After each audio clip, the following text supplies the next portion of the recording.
Now, I don't usually do videos on leaks, but in this particular case, this new iPhone has been all over the internet. Like, the leaked images are pretty much everywhere. So at this point, it's kind of hard to ignore. So I went on a mission and actually ended up getting the dummy model for this phone. So let's take a look.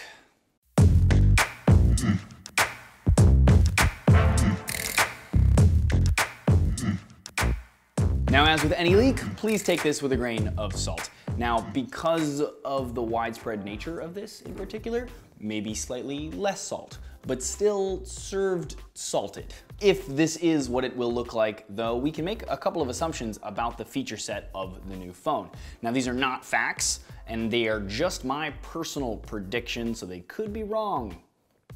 So just take those also slightly salted. First up, the front is basically covered in screen. We have tiny bezels on all sides and very glaringly missing a home button or a fingerprint reader anywhere on the device. Instead, we have a variety of sensors at the top of the front of the phone, and if I'd have to guess, I'd say it means we're getting some form of facial iris recognition, with one of those sensors being infrared, and thanks to Apple's clear push into the AR space, I'm sure some other depth sensing AR type sensors, possibly. I could already see it too. Here at Apple, we thought, what is more secure than a fingerprint and yet uses less effort? Nay, you don't even have to lift a finger. That's right, it's your freaking face. So how will the OS handle there not being a home button and the user still needs to go home? Squeezable frame? Probably not. New 3D touch input method? Maybe. Maybe the power button will just also become a home button. Who knows? Not that any of us will care, obviously, because look at it. It looks awesome without a home button.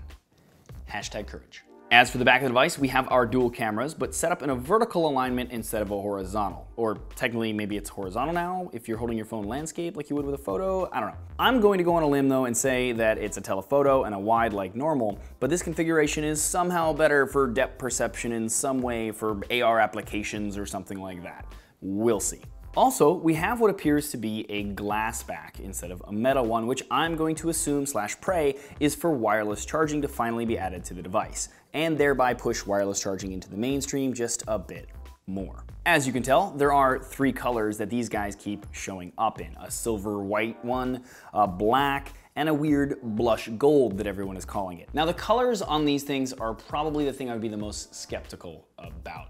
Now, they probably will come in 3 colors. They might even be called these, but not necessarily will they be the exact same shade, because of when the devices are made in like these prototype situations or even in like the dummy models, etc.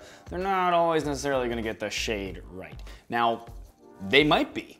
I'm kind of hoping that they're not, though, because that blush gold one that everyone keeps showing off looks a little more like Band-Aid to me and a little less gold. But we'll see. And finally, here it is next to some of the other latest flagships for scale. There you go, guys, a quick rundown of the new iPhone 8X, whatever, dummy model. Let me know what you guys think of it, of the device itself, of some of the things I mentioned in my predictions. Do you guys agree? Do you disagree? Tell me why. Always love to hear from you guys. We can have a really good, constructive conversation in the comments. It'll be lovely. But as always, though, if you like this video, please thumbs up it or share it. It is greatly appreciated. And if you want more videos like this, please check out my YouTube channel and be sure to subscribe if you like what you see there. Also, ding that bell next to the word subscribe so that you get notified whenever I do new videos. It's greatly appreciated. And as always, thanks for watching.